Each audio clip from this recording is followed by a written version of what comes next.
Ok. Já. Þá klukkan orðið 5 og ég ætla að setja hérna fund bæjarstjórnar haldinn 50. 29. desember, fundi númer 469. Fyrst á dagskrá eru eldvörp, umsókn framkvæmdaleyfi fyrir rannsóknaboranir. Þetta beiðni framleggingu á leyfinu. HS Orka hér að óska eftir að leyfi verið framlengt fyrir þessar tilraunaboranir. Skipulagsnefnd hefur tekið erindi fyrir og að leggja til við bæjarstjórn að það verið samþykkt og minnir á að fyrir skilyrði leyfisins gildi áfram. Hingað komið sviðsstjóri skipulags- og umhverfissviðs Ármann Halldórsson. Hann ætlar að koma í pontu og gera örstutt grein fyrir málinu og síðan geta fundamenn spurt. Gjör svo vel. Komið sæl.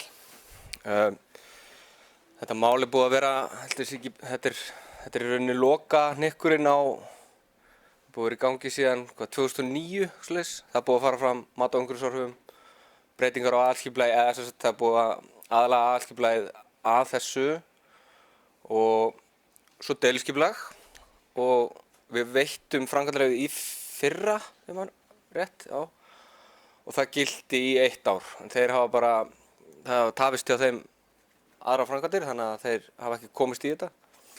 Og þetta í rauninni bara svolítið borðliggjandi og hefur ekkert breyst.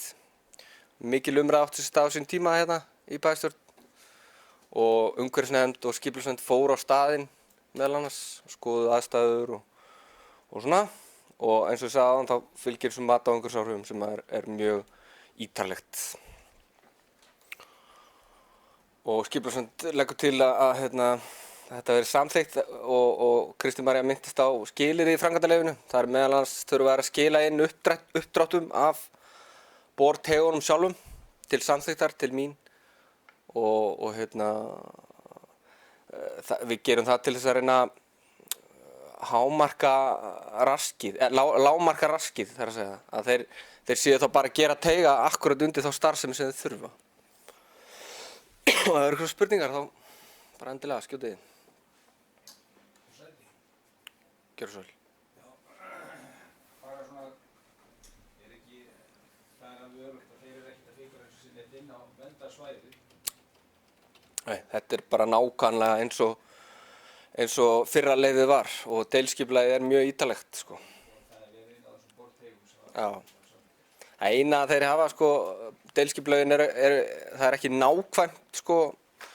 Borteigarnir eru áætlaðir 5.000 fermetrar og við erum ekki þar með sagt búin að heimila að þeir taki alla þessar 5.000 fermetrar.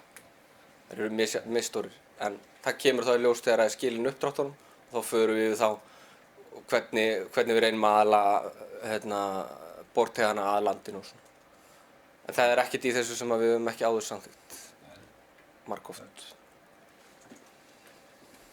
Við munum svo auglýsa veitingu leyfisins á heimasíðunni í kjölfarið.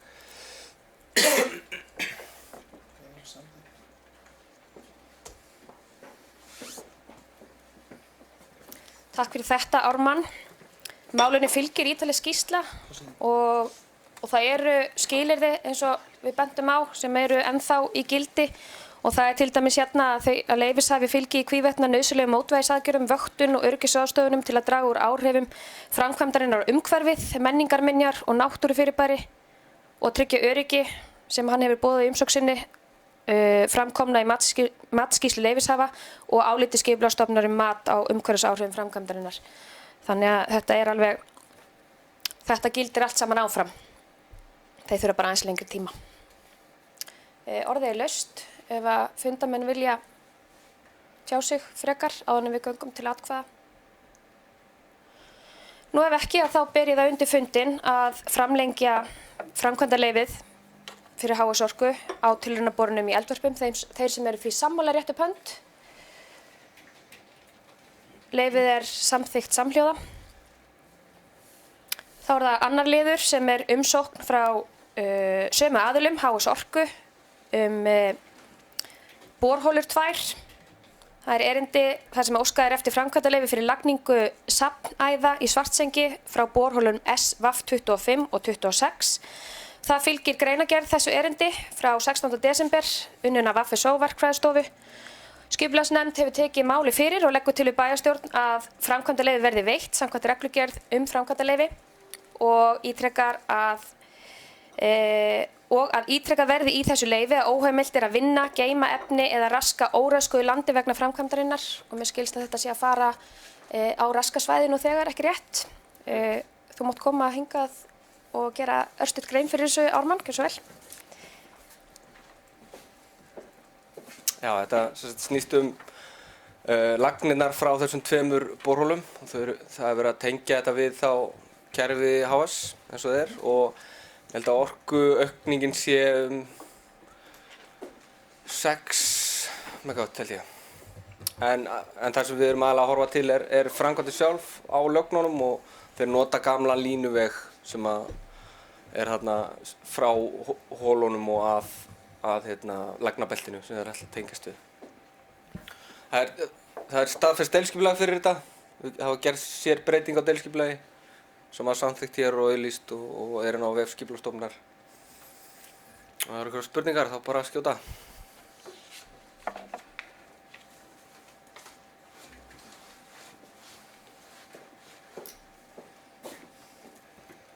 Takk fyrir þetta Ármann, en orðið laust ef einhvern langar að koma og ræða þessar borholur. Ef ekki þá legg ég það bara undir og ber ég það upp til atkvæðagreiðslu. Þeir sem eru sammála þessari umsókn framkvæmdaleyfi á lagningu safnæða í Svartsengi. Rétt upp hönd. Það er samþykkt samhljóða.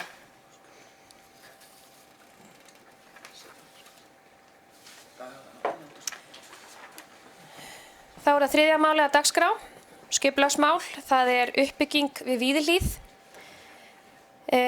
Hér erum við að við erum að fara að ákveða það að ganga til samninga við lagsbjóðanda í verkefnið.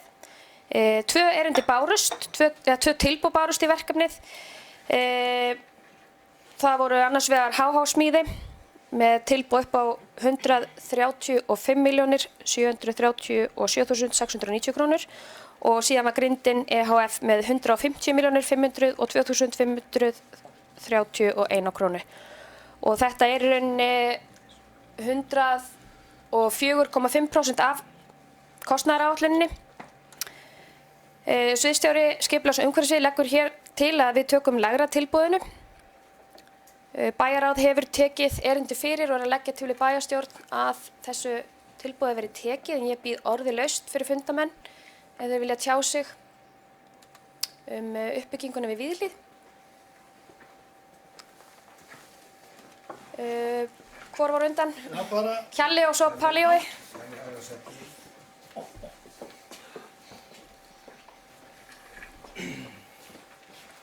Forseti, ágætu bæjarfulltrúar. Já, þetta er ég tel að við ættum bara að samþykkja þetta lægra tilboð. Þetta er glæsilegt, þetta er 104,5% af kostnaðaráætlun á þessum tímum og ég held að við fögnum þessum plástur sem ég segi, því að við þurfum að í framtíðinni að huga þessum málum og ýmsum fleirum, en við erum þó allavega að teygja okkur í átt og ég held að þetta verði bót. Þetta er svo sem þetta er ekki það síðast sem við gerum þarna eða þá almennt í húsnæðismálum Grindvíkinga, en þetta létti þó einhverju pressu. Ég fagna því að við erum bara og mun samþykkja þetta, að við höldum áfram og klárum þetta jafnvel næsta ári, en það á eftir að koma í ljós.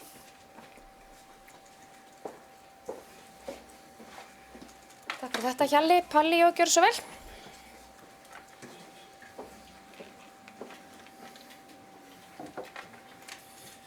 Já, forseti, ágætu bæjarfulltrúar og gestir. Ég bara fagna þessu verki og að þetta skuli vera að fara af stað og að við skulum fá þannig og þó á þessu tíma tilboð sem er sem er svona þó ekki hérna hærra heldur en þetta, sem er þó svona ekki hærra meira heldur en hérna áætlun gerir ráð fyrir. Og ég segi bara, ég vil bara hérna ítreka bara hérna hvað við framsóknarmenn eru ánægðir með það að þetta verk skuli hérna vera í forgrunni og sé þó komið á þetta stig að það sé eigi að fara að hefja framkvæmdir. Þannig að hérna, og þetta menn geta deilt það hvort að það sé rétt að byggja þarna við Víðihlíð eða einhverjar ódýrar íbúðir annars staðar, en ég allavega hef verið hlynntur því að byggja upp við Víðihlíð og reyna að efla það starf svona það sem að þar er. Þannig að ég bara fagna þessu.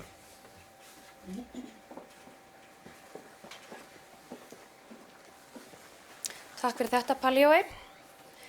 Ásrún, gjörðu svo vel.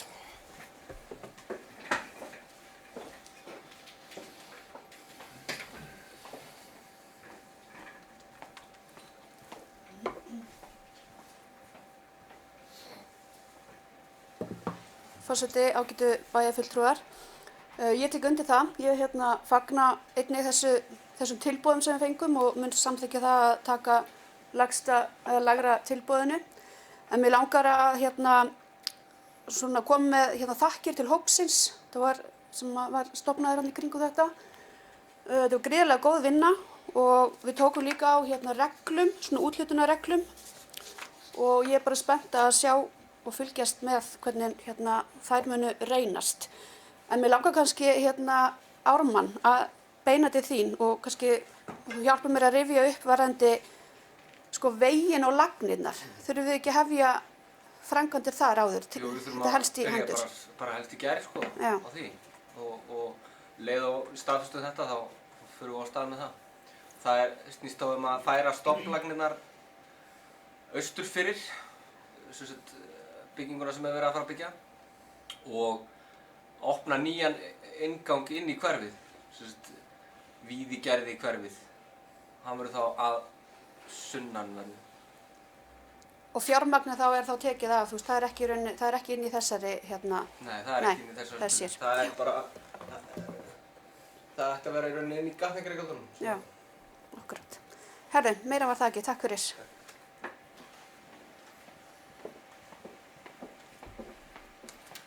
Takk fyrir þetta, Ásrún. Ég tek undir með þér að ég vil líka þakka hópnum sem að vanna þessu máli. Við vorum nú 3 úr bæjarráði í þeim hópi, ég og Hjalli og Ásrún. Og það voru náttúrulega ýmsar pælingar í gangi. Við veltum fyrir okkur hvort við ættum að byggja 4 íbúðir, hvort við ættum að byggja 6 íbúðir.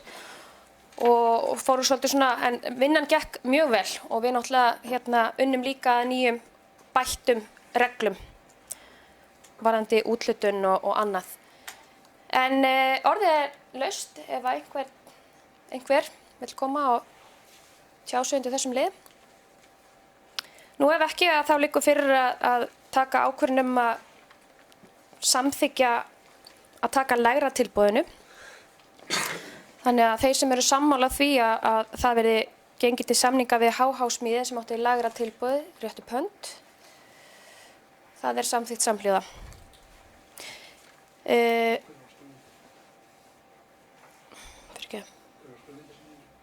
Hver á?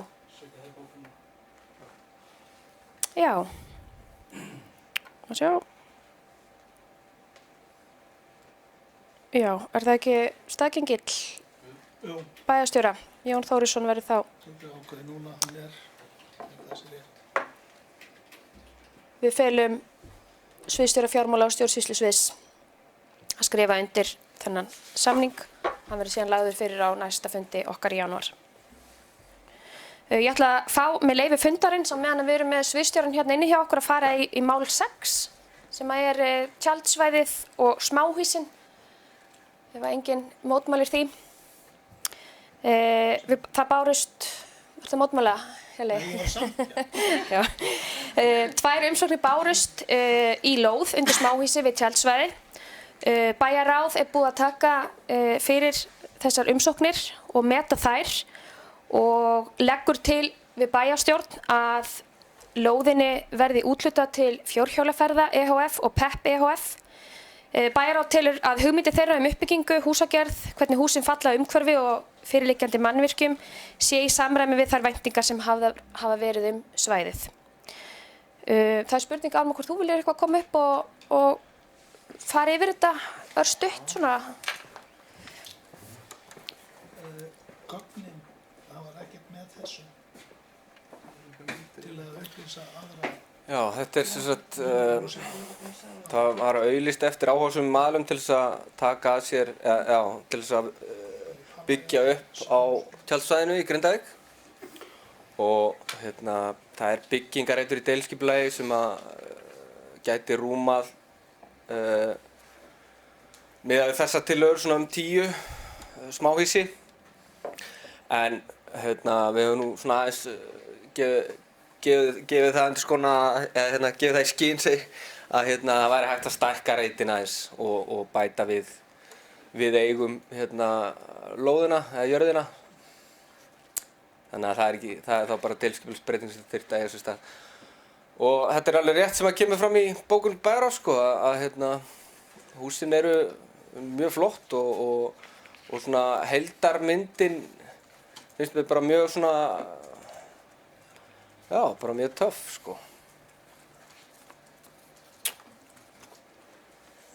Ég reikna með því að þau fái eitt inntak inn til sín og svo munu þau bara sjá aðra þeim milli þessara smáhýsa. Það er svona til að reyna að halda kostnaðinn niðri. Gatnagerðargjöldin eru 10 milljónir og það eru þá væntanlega sameiginlegt bílastæði með tjaldsvæðinu. Og það er ekkert keyrt inn á þessu svæði. Það er bara lagt á bílastæðinu fyrir tjaldsvæðið og svo gengið á milli. Þessi hús eiga að rúma öll nútíma þægindi bara og eins og við sjáum á myndunum þá er þetta svona mjög mikið í anda svæðisins.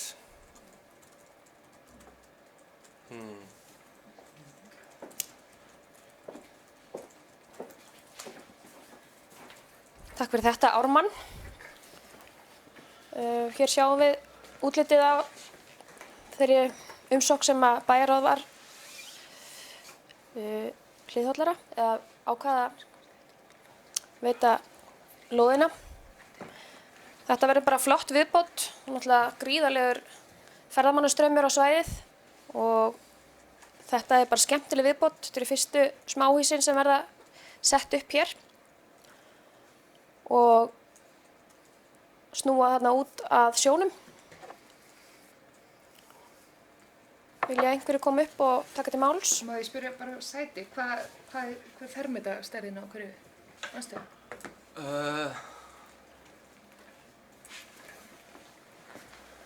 Það voru 2 gerðir. Já, 25 og 16.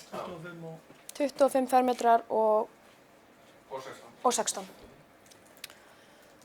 Þessi smáhýsi hafa, það verða klósett í þeim. Þetta er 22, 25, 26 með allt. Þetta er 16 pluss herbyggi. Pluss herbyggi, pluss 6 og 3,5. Sko það er hísi. 25. Jafnstór. Öll jafnstór. Já, þeir eru öll jafnstór. Orðið er laust. Gjör svo vel, Palli Jói.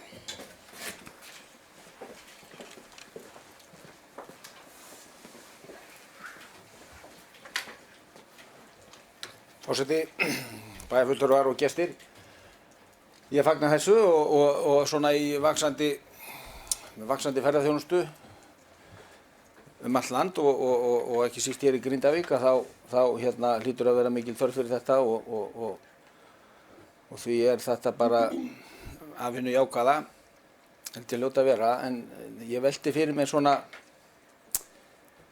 út af þessari staðsetningu, hvort að í samningu sé þá alveg gulltryggt að það verði einhver árekstrar. Nú, ég veit ekki alveg hvernig gatnagerðargjöldin eru reiknuð út, en þau eru væntanlega út af einhverja byggingareiti. En þeir hafa svo afnota bílastæðum á tjaldstæðinu sem að sem að bæjarfélagið á og bæjarfélagið er þetta með þjónustumiðstöð. Þannig að væntanlega er ekki gert ráð fyrir að þeir sem að búa þarna noti þá þjónustu. Þannig að nú eins og við vitum að þá hafa nú verið að koma einhverjir árekstrar hér í bæ með mokstur, snjómokstur í svona blindgötum, hvort að það séu íbúarnir eða bæjarfélagi sem á að moka þær götur. Það er svona eitthvað, eftir því sem mér skilst þá er svona verið að reyna að samræma það eitthvað. Þannig að þess vegna langar mér að spyrja kannski hvort að það sé alveg örugt að það verði einhver árekstrar þarna. Bílastæð er borgaðir gatnagerðargjöld fyrir bílastæðin eða ætlar sveitarfélagið sjá þessi bílastæði fyrir þessa aðila, sko. Þannig að bara svona, eins og ég sagði áðan, þá er ég bara mjög jákvæður fyrir þessu og allt það, en bara ég hræði svolítið að það verði að menn hafi sama skilning og það sé alveg skýrt og skorinn orð hvað þeirra afnot af þessu svæði, bílastæðum, þjónustuhúsi og annað. Þannig að kannski fá aðeins svona nokkra punkta um það.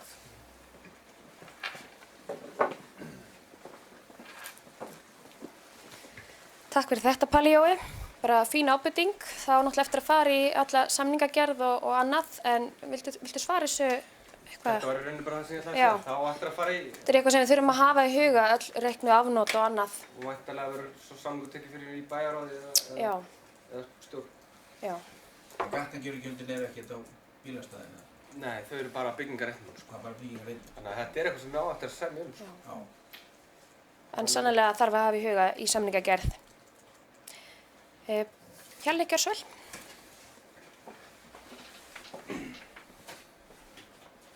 Forseti, ágætu bæjarfulltrúar.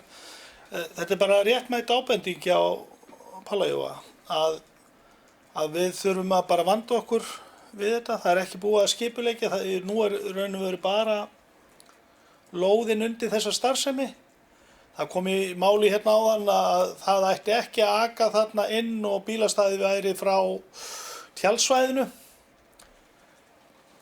Það kann að vera þegar að menn fara að teikna og ráðgera að þá verða menn bara að fara yfir þetta og hvað hentar svæðinu best.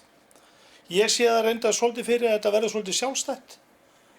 Allavega með salinsast og öllu þurfi ekki á hinn að halda, en það er klárlega einhver samvinna og bara ég tek undir með það, Palli, og það þarf að vanda til verka og hver er með hvað og þannig kom ekki til einhverja hagsmunaárekstra. En ég treysti svo sem alveg skipulagsnefndin og öðrum aðilum að ná bara góðri lendingu þar að það verði ekki vandamál.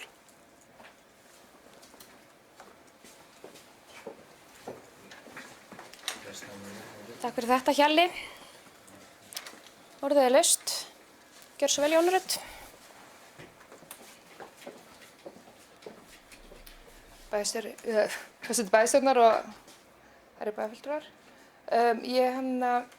Ég fagna þessari flóru hérna í ferðamennskuna. Ég held að það sé alveg, þetta veri skemmtileg nýting og þá líka verður nýting á svæðinu allt árið myndi ég sjá fyrir mér. Og ég er ánægð með að Palli hafi komið með þessu ábendingu því þetta er einmitt erfitt að skoða með þá eins og þá getur vel verið að það þurfa að nota þjónustuhúsið meira. Og það er náttúrulega bara jákvætt að vera eitthvað notkun á þessu húsi sem er náttúrulega enginn yfir veturinn. Þannig að ég bara er spennt að sjá hvernig það kemur út og ég held að þetta veri bara stór auki líka ferðamenn ennþá meira en yfir vetrartímann á þessu svæði og komi bara, sé bara flott fyrir Grindvíkinga að fá þetta inn líka.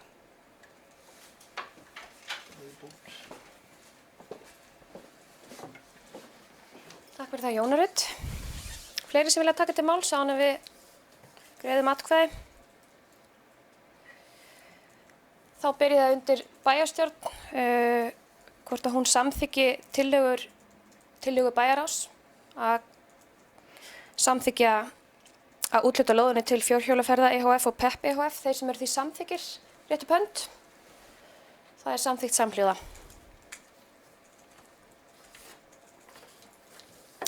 Og þá förum við aftur upp í fjórða mál sem er bæjarstjóri Grindavíkurbæjar, ráðning. Við höfum núna unnið í desember að því að ráða nýjan bæjarstjóra og mér langar að þakka Hagvangi fyrir sína aðstoð og það sóttu 22 um stöðuna og við höfum núna komist að samkomulagi og það var gaman að segja frá því að allt bæjarráð tók þátt í ferlinu og það er þverpólitísk samstaða um það hver verður næsti bæjarstjóri út þetta kjörtímabil. Ráðningarsamningur fylgir málinu og fundarmenn hafa vantilega kynnt sér hann. Orðið er laust. Marta, gjörðu svo vel.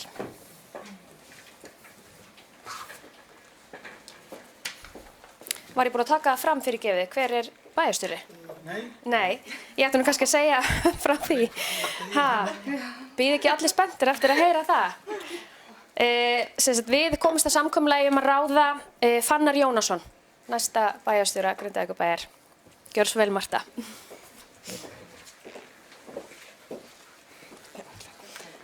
Takk fyrir.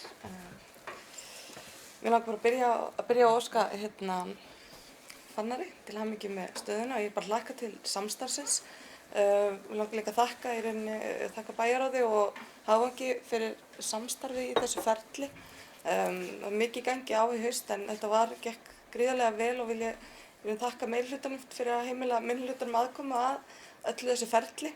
Eins og Kristín María kom inn á þá sátum við bæjarráð, tókum við öll þátt í þessu og sátum öll viðtöl sem voru tekin.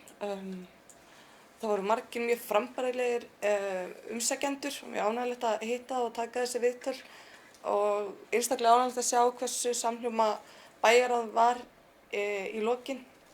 Það er gott að það er góður grunnur fyrir áframhaldandi vinnu og já, bara hlakka til samstarfsins. Takk fyrir.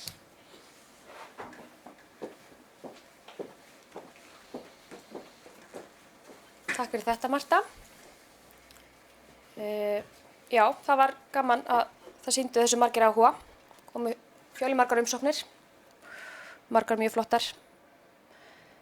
En við komumst að niðurstöðu og nýr bæjarstjóri mun taka til starfa á nýju ári. Ráðningarsamningurinn er frá 1. janúar til loka kjörtímabilsins. Ef ekki fleiri vilja taka til máls, gjörðu svo vel, Paljói.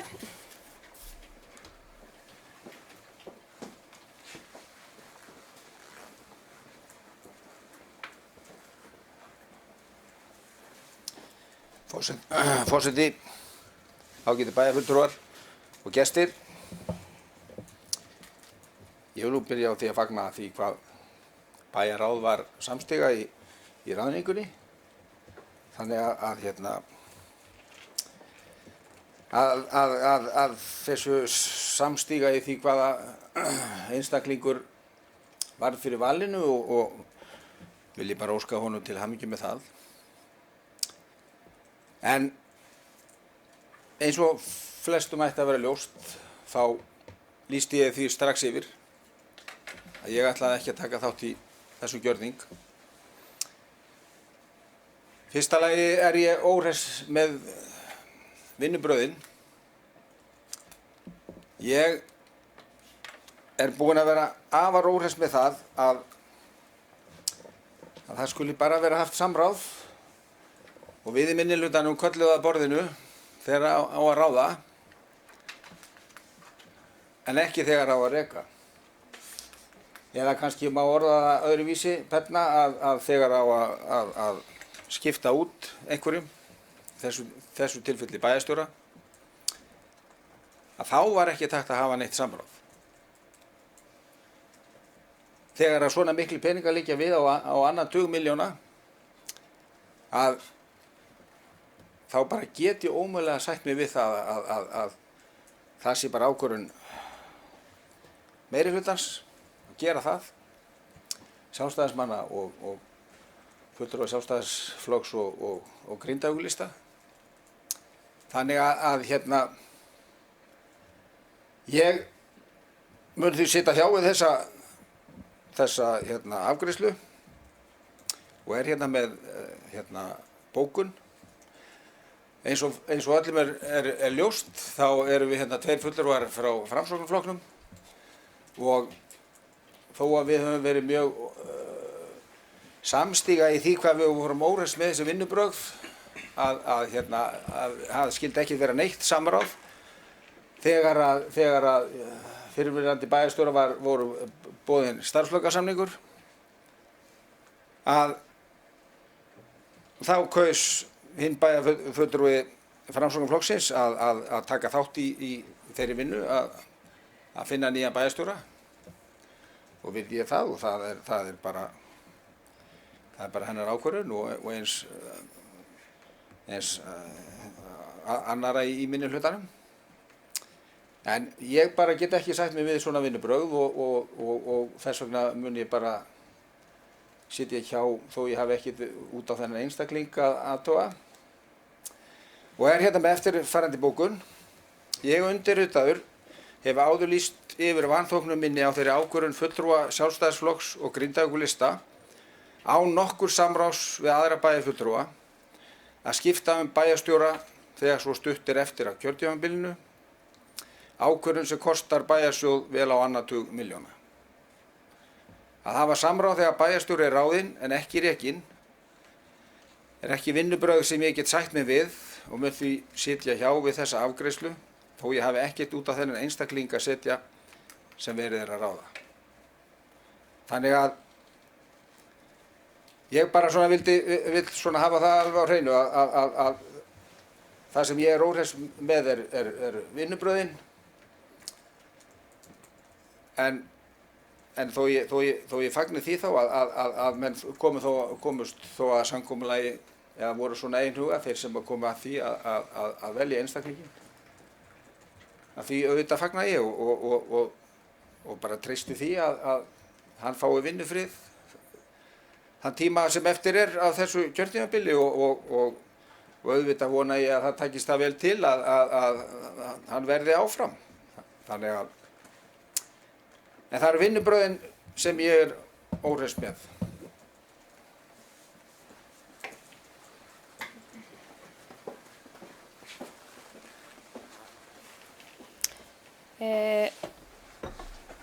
Orðið er laust. Ásrún, gjör svo vel.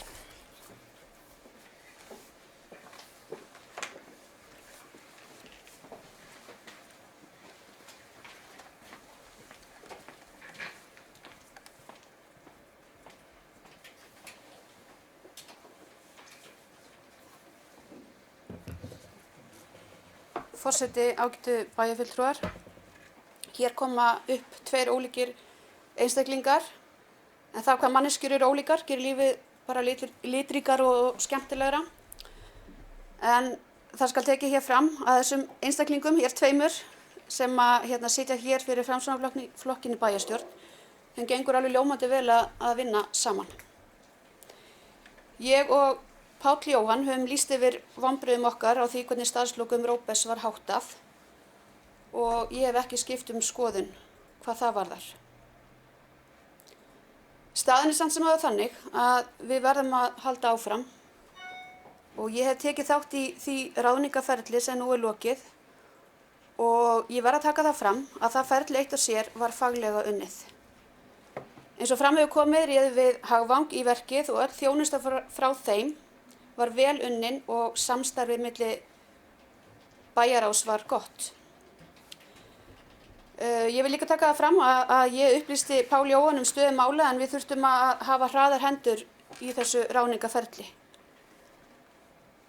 Og já, það var sem sagt samdóma álit bæjarráðs að ráða Fannar Jónasson sem næsta bæjarstjóra. Og mér langar að nýta tækifæri hér og þakka honum Róberti Ragnarssoni fráfarandi bæjarstjóra innilega fyrir vel unnin störf og ég kem til með að sjá eftir honum. Ég óska honum líka velfarnaðar í þeim verkefnum sem hann mun taka sér fyrir hendur. Og að þessu loknu þá býð ég Fannari Jónassyni velkomin hingað til bæjarins og ég er sannfærð að hann verði farsæll sem næsti bæjarstjóri og ég hlakka til samstarfsins við hann. Takk.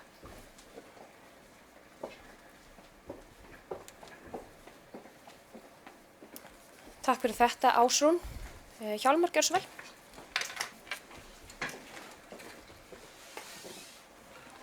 Forseti, ágætu bæjarfulltrúar og gestir. Og ég vil nú óska nýráðnu bæjarstjóra til hamingju með starfið. Ég vil taka undir hérna með fagmennskunni í ráðningunni. Hún hafi verið algjör. Við vorum í vandastödd, við fengum mikið af frambærilegu fólki sem að vildi fá vinnu hjá okkur og við vorum í vandastödd en við náðum niðurstöðu og sem vorum öll ánægð með. Hins vegar að því að tala vinnubrögð, þá kannski hægt að leiðrétta það að það var borið á meirihlutann að hann hefði verið búinn að ákveða fyrirfram. Það er bara bókun það. Og mér sýnst mér að vinnubrögðin sem við fórum í og algjörlega opinn að það var ekki. Það var bara verið að bera okkur einhver svik sem voru aldrei til staðar. Málið lá alltaf ljóst fyrir. Og ég fagna því, Ásrún, að þú hafi komið inn í þessa vinnu því að hún var víðari og við fengum betri sátt það og ég fagna enn og aftur. Þetta var gríðarlega faglega unnið. Og þakka vissulega Hávangi og Katrínu fyrir aðstoðun í því ferli. En ég ætla ekki að hafa þessu orð fleiri.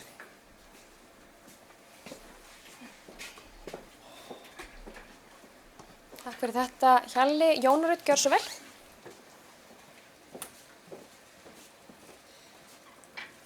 Forseti, aðri bæjarfulltrúar. Ég vil bara óska honum Fannari til hamingju. Velkomin til Grindavíkur. Og það var ánægjulegt að sjá hversu margir sóttu og mikið af frábærum umsækjendum. Og þetta var erfitt þegar maður sá bara hugsanlega velja úr þessum hóp kandidata og það voru margir sem komu sterklega til greina, sá maður og hann hefði búið að vinna mjög flott að þessu máli og ég bara mér lagt til að fá Fannarina til okkar og bara vinna með honum og bara og fá hans að nágranna. Ég bý í sömu götu og hún væntanlega búa. Þannig að ég er bara spennt að fá þetta starfa. Takk fyrir.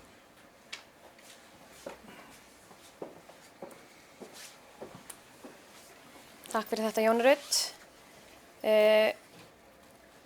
Ég seti sjálf mig á mælendaskrá. Það var ánægjulegt hversu sátt við erum með ferlið í ráðningunni. Varðandi gagnrýni á önnur vinnubrögð og þá er það náttúrulega eitthvað sem við náttúrulega reynum að draga lærdóm af. Auðvitað viljum við vinna með sem breiðustu sáttina og samstöðuna það sem við erum að gera, en það er ekki alltaf hægt.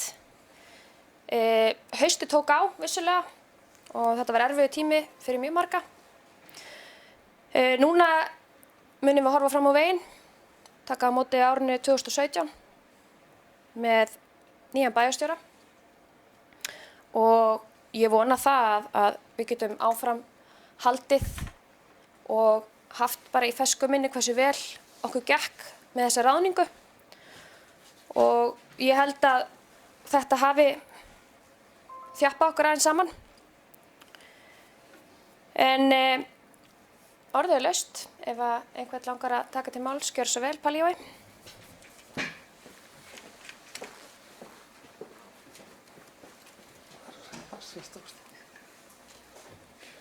Já, forseti,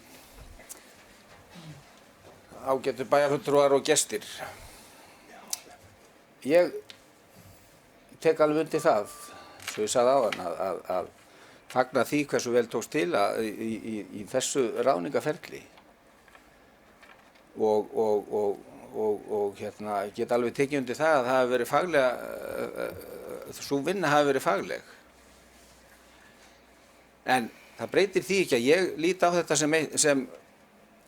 sem eina heild og hefði kosið að þessi faglegu vinnubrögð hefði bara verið frá upphafi. Ekki bara á annan veginn. Þá sé þetta að grípa til minni hlutans. En þannig að ég ætla nú ekki að fara lengra út í það. Ég óska auðvitað Fannari til hamingju og treysti því að hann taki þetta nú ekki persónulega til sín þó ég sé að deila þessi vinnubrögð á því hvernig var að staðið að fyrri hluta þessa máls. En varðandi það, eins og kom fram hérna hjá Hjálmari að því hafi verið haldið fram og ég gerði það. Ég sagðist nú bara ekki trúa því að menn væri að fara í 20 milljóna króna kostnað. Ég allavega vanur því úr mínu rekstri að maður fer ekki út í óvissuna sem að kosta 20 milljóna nema kannski sjá einhver stað til lands. Og ég bara trúði því ekki þá að menn væru virkilega að menn vissu hvað þeir höfðu. Þennan stutta tíma sem var eftir að kjörtímabilinu, að menn færu bara algjörlega út í óvissuna. Hvort þeir fengju frambanlega mann eða ekki. Jú, ég get alveg, segi það alveg hreint út að ég hef nú trúað því að við höfum nú verið heppin í þetta sinn. En þetta hefði alveg getað farið á hinn veginn. Það sko, við vissum hvað við höfðum. Þannig að ég bara trúði ekki þá að menn væri að fara út í óvissuna með 20 milljóna króna kostnað sem að sest á bæjarbúa. Sem bæjarbúar þurfa að borga. Þannig að ég ætla ekki að vera ólengja þetta meira með það. En ég óskari Fannari bara til hamingju með starfið og óskonum velfarnar og trúi því að við höfum eftir að vinna betur saman. Öll saman og kannski meiri hlutanum að hann læri þó af reynslunni eins og mér heyrist nú vera vilji til að það sé ekki bara gripið til minnihlutans þegar það hentar en ekki þegar það hentar ekki. Þannig að það nú svona kannski það sem að ég er góðfúslega að reyna að benda á.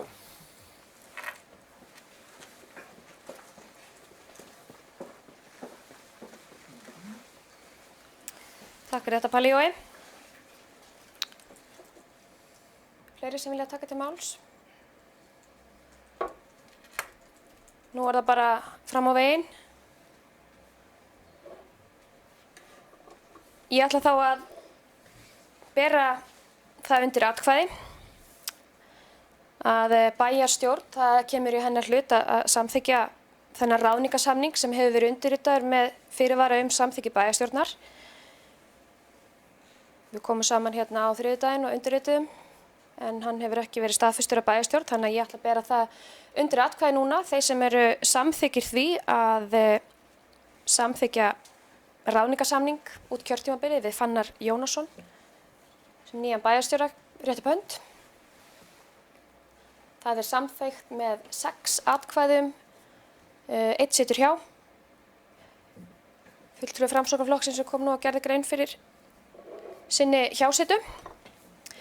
Og ég vil að þessu tilefni bara bjóða þið velkomin og óska til hamingju með starfið. Næsta mál á dagskrá er nýbygging björgunarsveitarinnar Þorbjarnar. Þeir eru með styrkbeini til bæjarins, hafa í hyggju að fjárfesta í litlu geymsluhúsnæði fyrir mál 5. Takk, það er gott að vera með velvakandi bæjarfulltrúa. Ég er að hoppa hérna yfir mál. Við viljum ekki sleppa Miðgarði, stóru framkvæmdin okkar sem var vel undir kostnaðaráætlun, en það er 5. mál á dagskrá, Miðgarður uppbygging. 20. desember var undirritaður samningur við Hagtak að fjárhæð 283.625.000 krónur. Þetta er langt frá verkefni sem við erum búin að bíða eftir að laga viðlegukantinn Miðgarð. Þannig að það verður hægt að vinna þarna af fullum þunga í framtíðinni. Orðið er laust. Ef einhver vill taka til máls, gjör svo vel, Palli Jói. Fulltrúi í hafnarstjórn.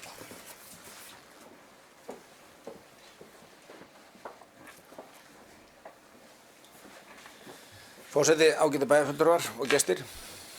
Ég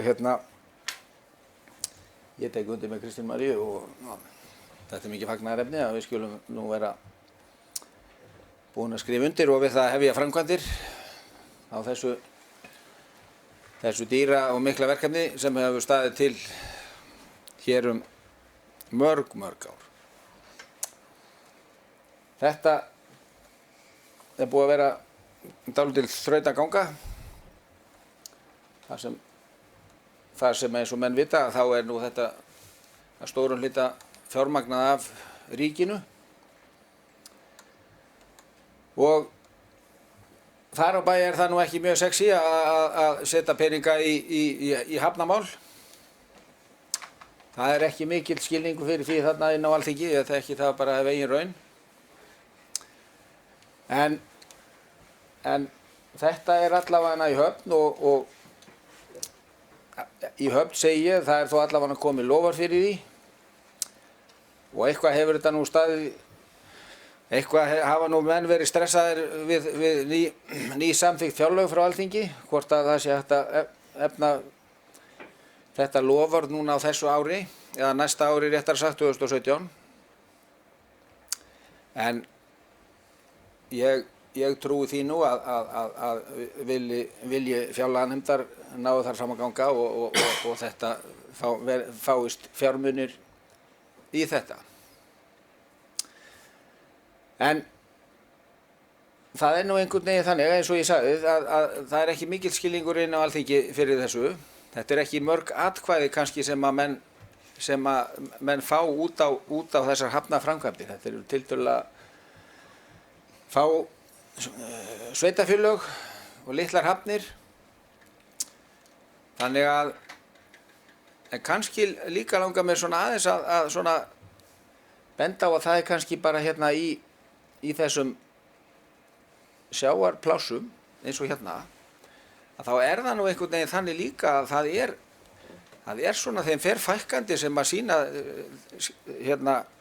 sýna þessum málum skilning og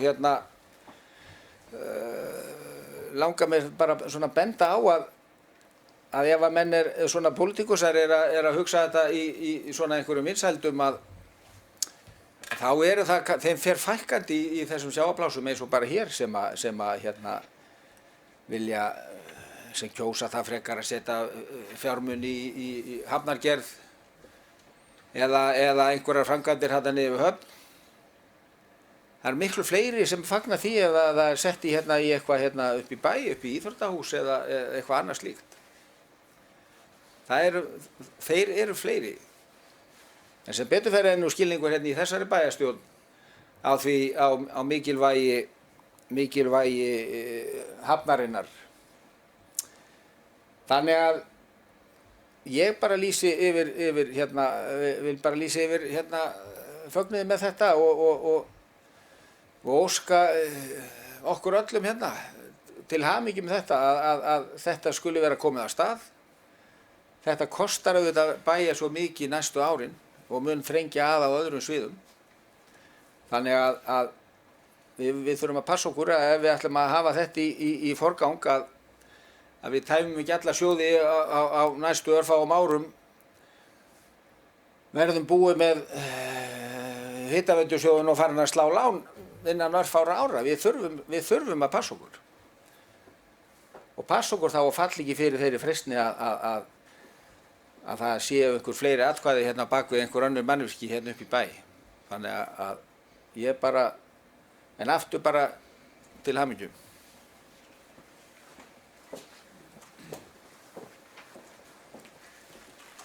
Takk fyrir þetta, Palli Jói.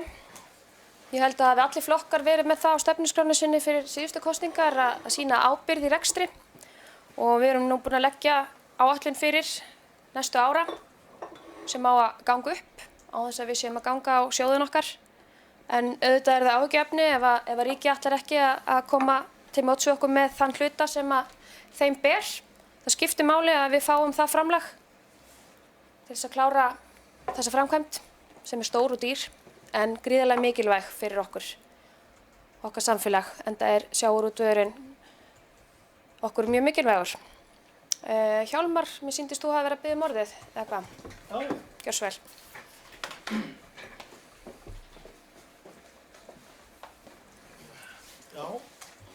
forseti, ágætu bæjarfulltrúar. Já, þessu er bara að fagna. Og ég held við ættum að fagna þessu vel og innilega. Þetta er búið að standa til í svolítið tíma og tíma var óttu að ríki myndi ekki standa við sitt og svo sem ekki alveg í höfn en stendur til. En það er bara ómaklegt að vera að vega að einhverjum að það sé meira virði að reisa íþróttamannvirki og annað og það sé, mér finnst það. Við gerum allan tíman ráð fyrir því að standa bara við allt okkar. Það er höfnin, íþróttahúsið, Víðihlíð, þetta voru svona stóru málin. Það hefur aldrei verið farið inn á milljarðinn. En ef þetta er varnaræða þá er ég alveg sammála því að það þurfa að fara varlega með og svoleiðis. En ég held að allir flokkar og allir skilji það að höfnin í Grindavík er lífæð. Og það er svoleiðis. Ég held að við látum það ganga fyrir og öllum skiljanlegt að hitt kemur á eftir. Enda höfum við alltaf verið tilbúin til að beygja af leið ef að svo ber undir. Þannig að ég bara fagna því fyrir okkur öll og þetta verður bara forvitnilegt að sjá hvort þetta gangi ekki hratt og vel og við verðum komið með bara eina glæsilegustu höfnin á landinu. Takk.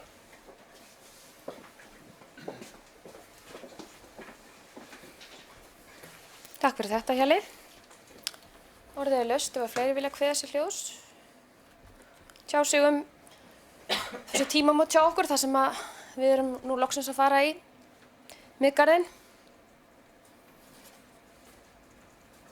Ég satt nú á hafnarstjórnarfundi daginn þar sem við vorum að ræða þessi mál og náttúrulega lýstum við smá áhyggjum yfir því að við fengjum ekki þetta fjármagn en við vonum að þegar búið er að segja A þá komi B. Þannig að þau fylgi þessu eftir. Þeir sem að koma til með að halda stjórnartaumana hjá ríkinu. En ef ekki fleiri ætla að kveða sér hljós undir þessum liða þá er það í rauninni í okkar hlut núna að samþykkja verksamningin sem var undirritaður 20. desember. Þeir sem eru sammála að ganga til þessa verkefnis með samning við Hagtak rétt upp hönd. Það er samþykkt samhljóða. Og þá ætla ég að fara í 7. mál sem ég var að byrja á áðan. Sem er nýbygging björgunarsveitarinnar. Hér liggur fyrir styrkbeiðni. Þetta er ósk styrk vegna nýbyggingar og þeir eru að óska eftir styrk að upphæð 7 milljónir vegna byggingar á viðbótarhúsnæði undir starfsemi sveitarinnar og búnað almannavarna. Áætlaður heildarkostnaður við þetta eru 14 milljónir og björgunarsveitin hefur skilað til okkar greinagerð vegna þessara styrkbeiðni sem er undirritað af stjórninni og hún er ítarleg en þau gera svona grein fyrir því af hverju þetta er þeim mikilvægt að fá þetta húsnæði. Þau vilja að sjálfsögðu byggja við það húsnæði sem þau eru í núna en það er of kostnaðarsamt fyrir þau. En við vildum taka þetta fyrir, þetta kemur náttúrulega eftir að við erum búin að afgreiða fjárhagsáætlunina. Það kom aðeins seinna en það, þannig að við ákváðum að taka þetta hérna inn til umræðu í bæjarstjórn. Þannig að ég ætla að bjóða orðið laust. Gjörðu svo vel, Marta.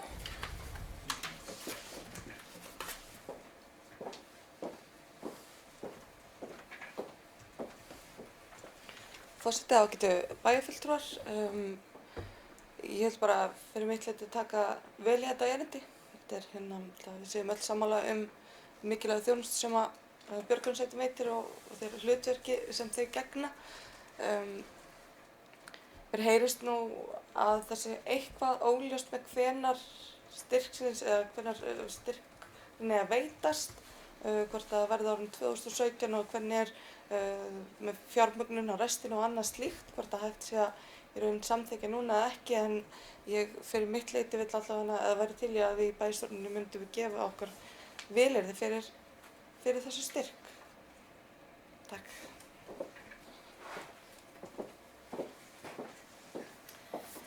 Takk fyrir þetta, Marta. Já, það er svolítið mikilvægt held ég fyrir þá að fá einhvers konar svör frá sveitarfélaginu af því að það verður ekki hægt að bíða of lengi með þetta húsnæði af því að það eru þannig að þeir þurfa að fara að gefa þeim sem er að selja svar.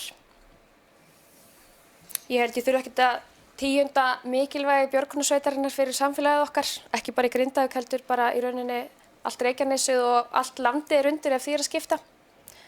Þeir sinna ótrúlega óeigingjörnu starfi og ég held að það hafi verið seint full þakka fyrir þeirra framlag til samfélagsins. En það er rétt sem Marta bendir á, það er ekki alveg víst hvenær það kæmi til að þessi styrkur yrði greiddur, verði hann samþykktur. En ég fyrir mitt leyti er hlynnt því að við komum til móts við björgunarsveitina með þetta húsnæði. Þeir eru sannarlega ekki alltaf inni á gafli okkur að biðja einhverja fjármuni. En orðið er laust. Gjör svo vel, Hjálmar.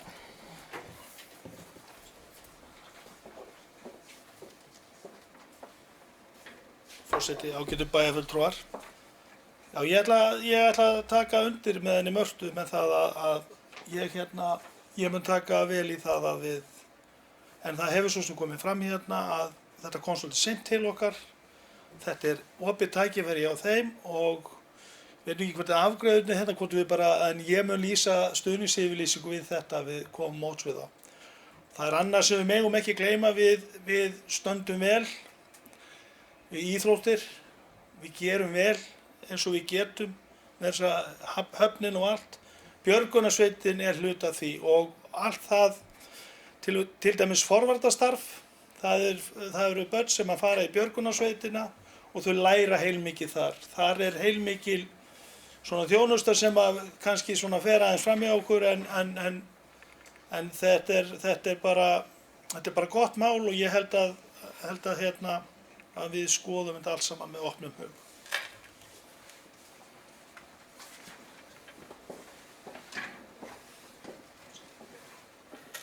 Takk fyrir þetta, Hjalli. Þetta er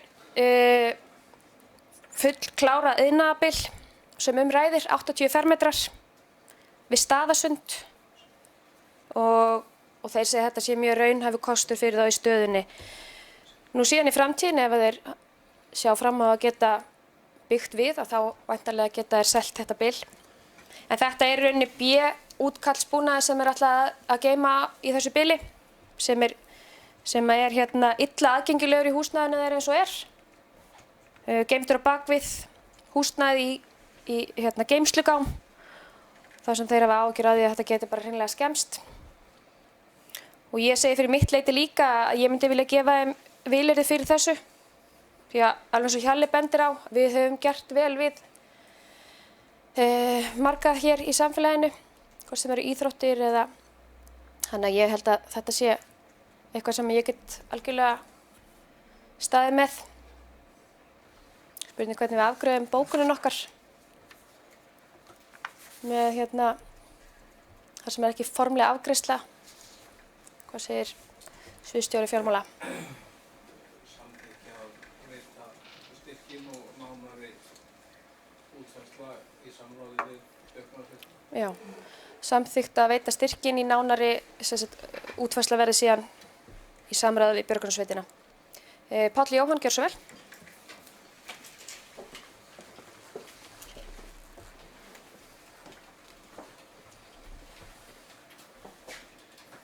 Forseti, ágætu bæjarfulltrúar og gestir.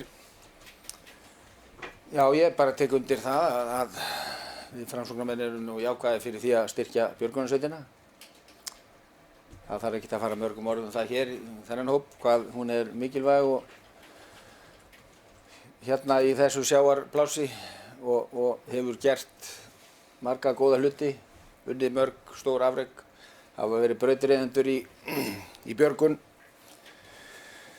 langt skeið frá upphafi björgunar á Íslandi held ég bara, maður getur sagt. Þannig að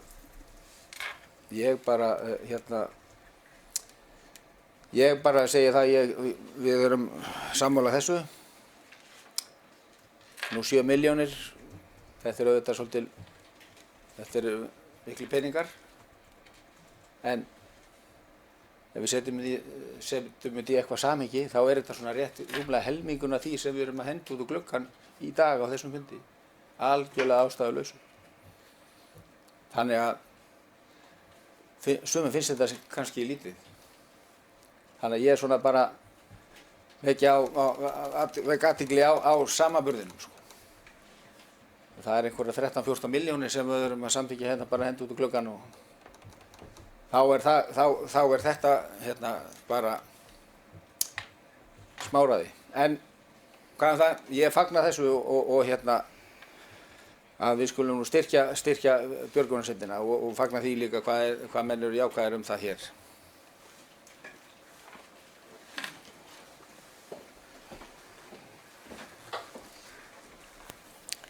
Takk fyrir þetta, Palli Jói. Jóna Rut, gjörðu svo vel.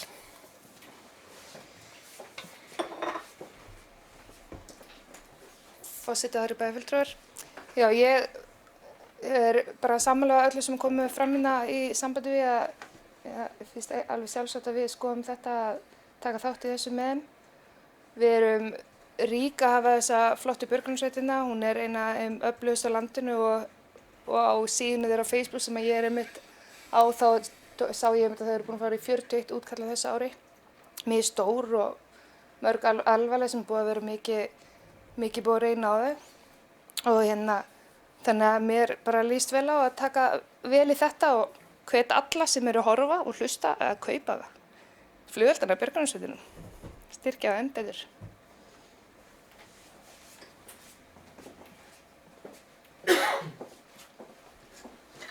Takk fyrir þetta, Jóna Rut. Orðið er laust. Áður en við göngum til atkvæðagreiðslu.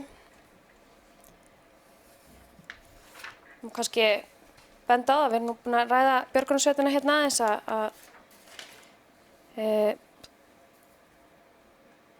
hún er stofnuð 1930, kemur hérna fram í greinargerðinni frá þeim. Hún hefur aðsetur í eigin húsnæði að selja upp á 10 og eru rúmlega 200 einstaklingar hjá þeim á félagaskrá. 63 sem eru klárir til að taka þátt í útköllum hvenær sem er.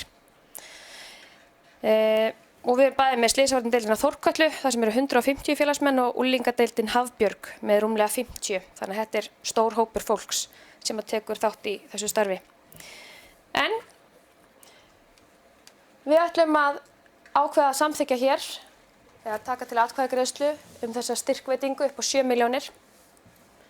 Þeir sem eru, og þetta verður nánar útfært í samkomulagi við björgunarsveitina, þar að segja hvenær til þessarar greiðslu kæmi.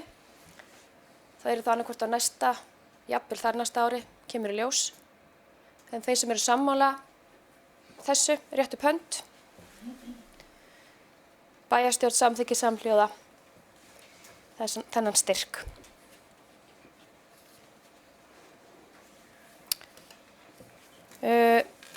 Áttunda mál, það er starfslokasamningur við fráfarandi bæjarstjóra. Bæjarráð er búin að taka þennan viðauka fyrir hjá sér og eins og með alla aðra viðauka þá er þeim vísað til bæjarstjórnar. Og það er óskað eftir viðauka við fjárhagsárið 2016 vegna starfsloka fráfarandi bæjarstjóra að fjárhæð 13.509.000 sem að skiptist þannig að það eru laun og launatengt gjöld 12.079.000, aðkeypt þjónusta 14.130.000 sem að sundurlegast þannig. Það var auglýsing 265.000, lögfræðiráðgjöf 665.000 og ráðgjöf vegna ráðningar 500.000. Og þetta er viðauki eins og fyrir segir upp á 13.509.000 sem er fjármagnar með lækkun á handbæru fé. Orðið er laust undir þessum lið. Gjörðu svo vel, Marta.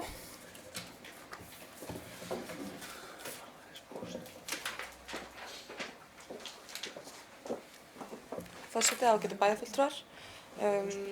Eins og Palli Jói kom inn á áðan þá erum við í minnihlutanum mjög ósátt við það vinnubrögð sem voru hafð í haust í ferli og aðdraganda þessa máls. En ég ætla í rauninni ekkert að fara út í það nánar, því eins og Kristín María kom líka inn á áðan, þá það framhaldið sem skiptir máli. Ég bara þannig stjórnmálamaður að ég vel mínar orrustur eða baráttur vel og ég hef svo sannlega tekið slaginn í þessu máli, hef gert það í gegnum síðustu mánuði, þó að það hafi vissilega ekkert verið á bæjarstjórnarfundum eða bókunum með bæjarráði, þá þetta búið að vera í gangi svona bak við tjöldin. Þetta niðurstaðan, við erum komin í þennan stað. Eins og Kristín María sagði líka og bara lærum við af þessu og vonandi getum við passa aðeins betur upp á vinnubrögðin framvegis. Við þurfum núna skiptir máli að geta starfa vel saman og unni vel að þeim málum sem liggja fyrir og það eru stór verkefni sem bíða og mikilvægt að við getum starfa vel saman sem ein heiltíðni bæjarstjórn. Að því sögðu þá þetta samt sem áður ekki ákvörðun sem ég tók, ekki samningur sem ég gerði, ekki ferli sem ég tók eða mínu fulltrúar í Samfylkingunni fengu að taka þátt í að vinna. Þannig að því sögðu mun ég sitja hjá við afgreiðslu þessa máls.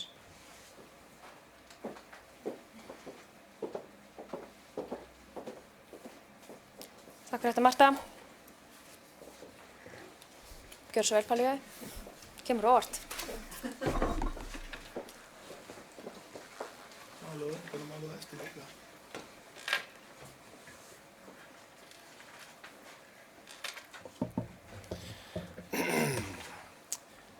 Forseti, ágætu bæjarfulltrúar og gestir. Háttvirtur bæjarstjóri. Ég er mest hræddur að hann lítist ekkert á blikuna og forði sér en ég treysti nú því að hann gerir eins og Marta sagði, lítið til framtíðar. Nú, þegar ég fór í stjórnmál í þessa bæjarpólitík, þá hét ég mínum kjósendum því að ég skyldi fara með skattfé borgarana eins og mitt eigið. Þannig að ætla að fara eyða einhverjum 13-14 milljónum í það að skipta bæjarstjóra. Ég myndi ekki gera það ef ég ætti að borga það úr eigin vasa og ég er ekki viss að margir myndi gera það. Og þess vegna get ég bara ekki samþykkt að þó að það sé tekið úr bæjarsjóði. Þannig að ég mun því sitja hjá við þessa afgreiðslu og ég er hér með bókun frá okkur framsóknarfulltrúum í þessari bæjarstjórn og hún hljóðar svo, vitum við, nú er ég með vitlausa bókun hérna sko. Það er búin að bóka svo mikið. Þetta líka. Það er búin að bóka svo mikið sko.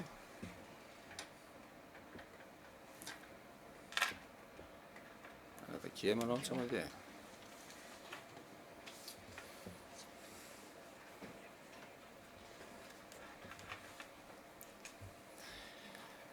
Hérna er hún. Bæjarfulltrúar Framsóknarflokks harma enn og aftur að til þessa mikla kostnaðar hafi verið stofnað af hálfu bæjarfulltrúa Sjálfstæðisflokks og Grindavíkurlistans algjörlega af ástæðulausu að okkar mati. Það er í höndum þeirra sem stofnuðu til þessa kostnaðar að samþykkja viðaukann og munum við því sitja hjá við afgreiðslu málsins. Fulltrúar Framsóknarflokksins, Páll Jóhann og Ásson.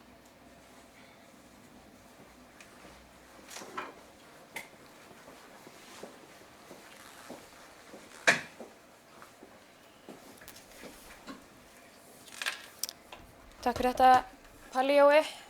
Mér langar samt að benda á að þegar við erum að ræða þennan kostnað, þessar 13 milljónir, þetta er ekki allt beinn kostnaður vegna þess að þessum starfslokum lýkur núna. Við vitum að inn í samningnum hans voru þessir 3 mánuðir biðluna réttur og það reiknast inn í þetta núna.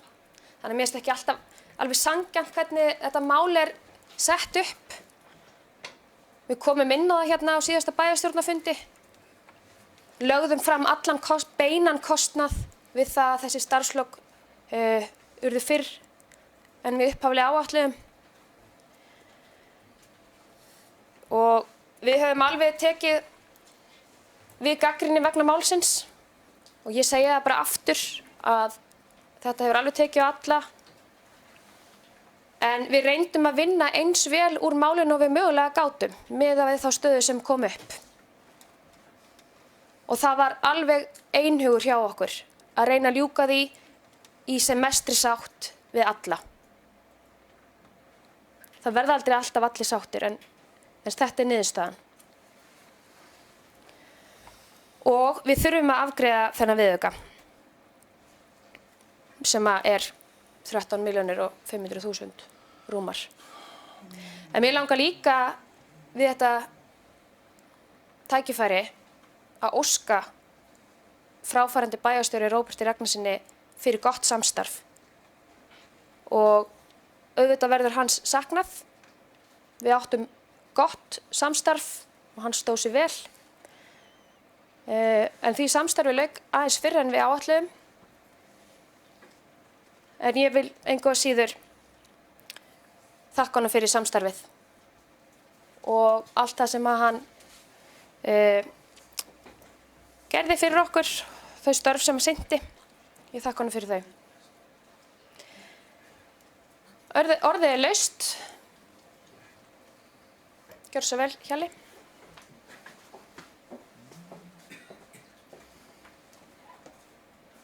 Forseti, ágætu bæjarfulltrúar. Já, ég tel það að það þurfum að fara rétt með þessar tölur. Þetta er eitthvað 7 milljónir sem að þetta kostnar og það er búið að henda þetta fram tölum hér og þar upp í 18 milljónir og svo alltaf tilhæfilaus uppsögn. Þetta var starfssamkomulag. Ég held að þið viti nú nákvæmlega hvað lá undir. Ég ætla ekki að fara tíunda það hér. Svo ætla ég ekkert að þakka Róberti hérna í pontu. Hann á að starfa til 31. janúar. Eins og staðan er í dag er hann í veikindaleyfi. Ég gerir ráð fyrir að hann klári það með einhverjum hætti, þannig ég get nú gert það bara þegar því kemur. En endilega, Páll Jóhann, viltu fara með réttar tölu fyrir okkur? Og því að það er okkur engin akkur að fela eitt eða neitt. Við leggjum þetta allt saman á borðið, þetta er svona. En það er verið að kasta það svona alltaf fram, bara fara rétt með þetta. Og þið vitið að þessi biðlum voru alltaf inni, sá kostnaður hefði alltaf komið. Þannig að það er ómaglegt að vera að líma því við þennan gjörning eins og kallaður er.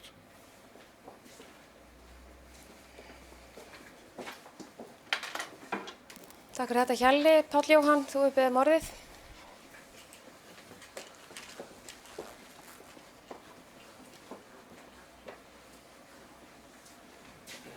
Forseti, ágætu bæjarfulltrúar og gestir. Ég vil bara líka nota tækifæri og þakka Róberti, taka undir orð forseta bæjarstjórnar og þakka Róberti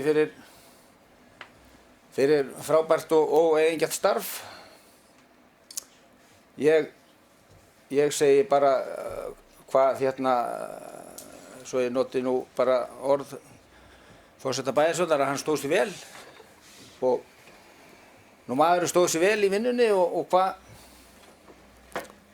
er þá að? Hvað er að þegar ekkert er að? En samt er ekki allt í lagi, sagði einhver góður maður.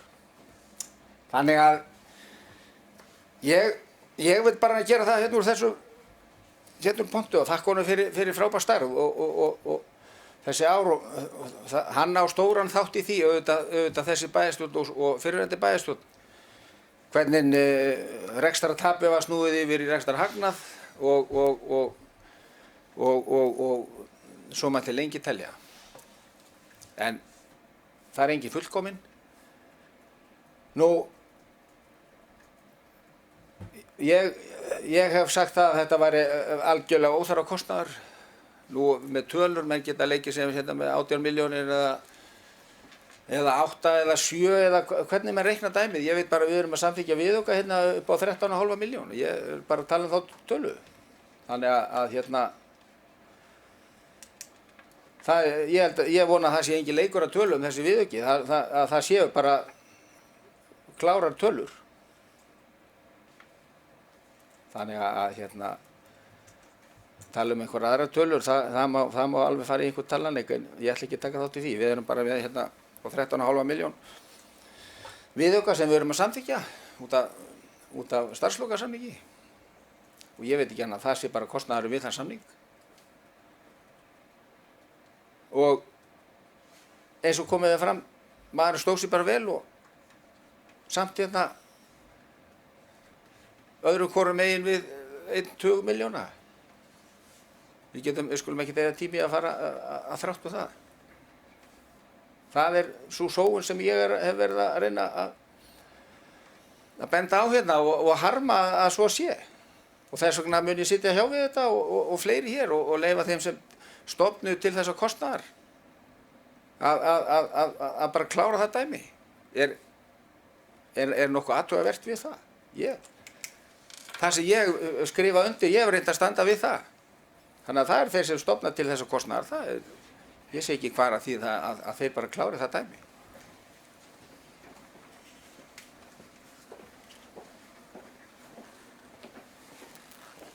Takk fyrir þetta, Palli Jói. Þetta er engin leikur að tölum, við vorum bara að benda á beinn kostnaðar. Hitt hefði komið til greiðslu síðar en ekki núna. En orðið er laust. Ef ekki fleiri vilja kveða sér hljós, þá er næsta mál að samþykkja þennan viðauka sem að bæjarráð hefur tekið til afgreiðslu og vísað hingað. Ég er búin að fara með það tvisvar í pontu hvað viðaukinn er hár til greiðslu núna og benti á það þegar þú fórst fram að upphæðin hefði ekki verið svona há ef hún hefði komið til greiðslu á þeim tíma sem var áætlað að biðlauna mánuðirnir eru greiddir, sem var í lok kjörtímabilsins. En þeir sem eru sammála þessum viðauka að fjárhæð 13.500.000 rúmar verði afgreiddur og samþykktur rétt upp hönd. Hann er samþykktur með 4 atkvæðum, þeir sem eru á móti, 3 sitja hjá.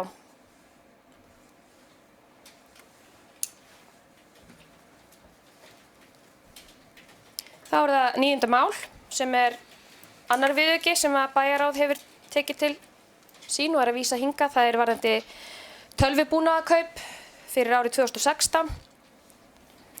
Sviðsstjóri fjármála og stjórnsýslusviðs óskar eftir viðauka við fjárhagsáætlun ársins 2016 vegna tölvubúnaðarkaupa. Farið er fram á viðauka að fjárhæð 16.857.000 sem fjármagnaður verður með lækkun á tölvukaupalið tölvudeildar.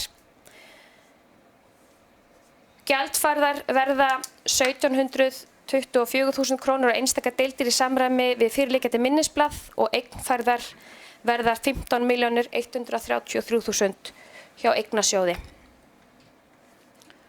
Orðið er laust ef eitthvað vill tjá sig tölvubúnaðarkaup. Verða ekki, Jón, þetta eru hvernig var við ræddum kostnaðinn við, hann verður tekinn af, þetta er ekki beinn. Nei, fjármögnunin er með lækkun á tölvukaupalið. Já. Upp á þessar sömu fjárhæð. Þannig að þetta hefur ekki áhrif á handbært fé. Nei, þetta hefur ekki áhrif á handbært fé. Það er akkurat það sem ég ætlaði að segja. En orðið er laust.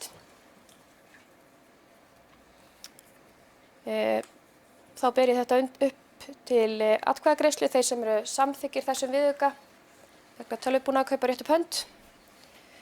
Hann er samþykktur samhljóða.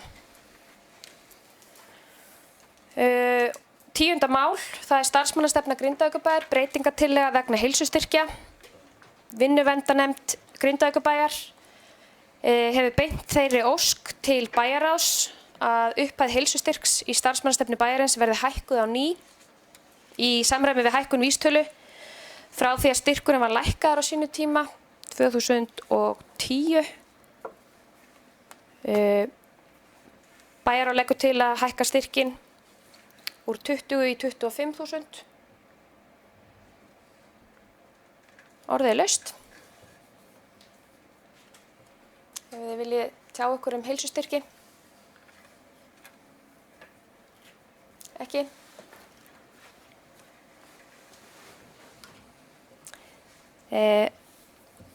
Þá byrja það bara, umræðu kvótinn búin bara. Ég ætla að bera þá undir atkvæði heilsustyrkin. Þeir sem eru samþykkir því að hækka hann úr 20 í 25.000 krónur, rétt upp hönd. Það er samþykkt samhljóða. Og þá er það 11. mál sem að jafnframt er síðasta málið í útsendri dagskrá áður en við förum í fundagerðir. Og það er breyting á fulltrúa í félagsmálanefnd, fulltrúa G-lista. Breytingin er tilkomin vegna þess að fulltrúi og formaður nefndarinnar fráfarandi Pétur Guðmundsson hefur óskað eftir vegna Anna að hætti nefndinni. Hann var formaður og í staðinn verður Laufey Birgisdóttir formaður og inn kemur Gunnar Baldursson í hans stað. Þannig að það er ennþá karlmaður í nefndinni, sem er gott. Og já, vill eitthvað tjá sig mannabreitingar G-listans í félagsmálanefnd? Má ég bara svona sæti, ég bara sé mikið eftir Pétri. Já, ég ætla bara að nota tækifæri líka. Ég hef nú búin að þakka honum fyrir sín störf, en það er nóg að gera. Á öðrum vettvangi. Hvernig var það með breytingar í nefndum? Erum við að bera það upp til samþykktar eða ekki? Já. Þeir sem eru sammála þessum breytingum, rétt upp hönd. Hún er samþykkt samhljóða.